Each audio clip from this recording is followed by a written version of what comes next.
Well, we continue in Mark chapter 14, Jesus at the house of Simon the leper. We thought about Simon the leper yesterday. As he was reclining at the table, a woman came with an alabaster flask of ointment of pure nard, very costly, and she broke the flask and poured it over his head.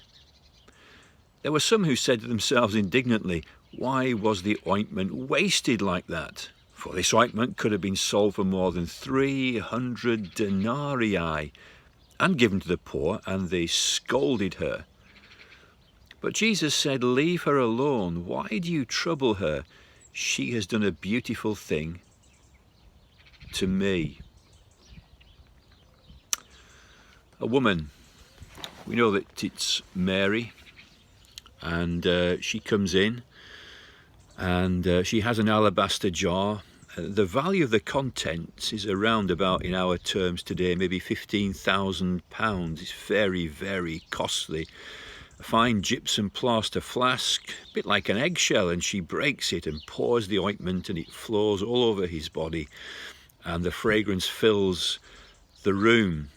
Now, it's a beautiful thing, Jesus says. She's done a beautiful thing to me.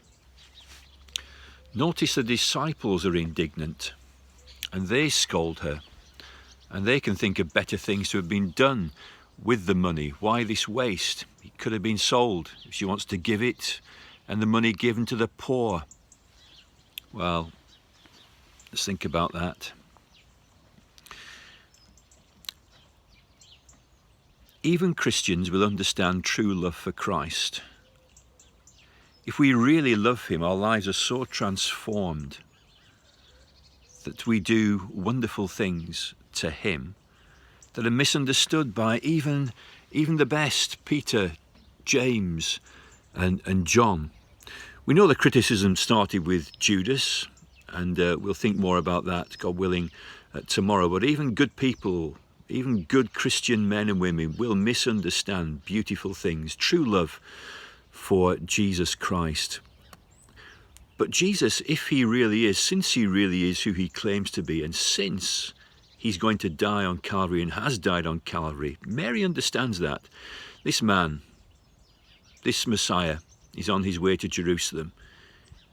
He's going to die an awful death to pay the penalty for my sin, and she sees that and understands it. What can she do? She has a valuable possession.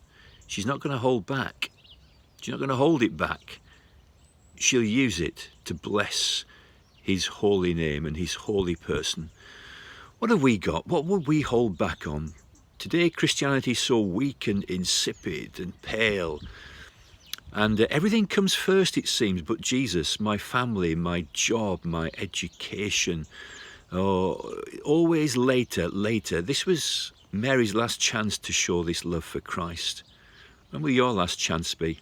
It's always manana, time for everything, to build our panelled houses, but little time to express our deep love for Jesus. Do you love him? Don't hold back. Don't hold back. People will misunderstand. The world will certainly misunderstand, and even Christians will misunderstand deep love for Jesus. But he's worth it. Worth it in his person. Worth it in his work. Have no regrets. Give all for him.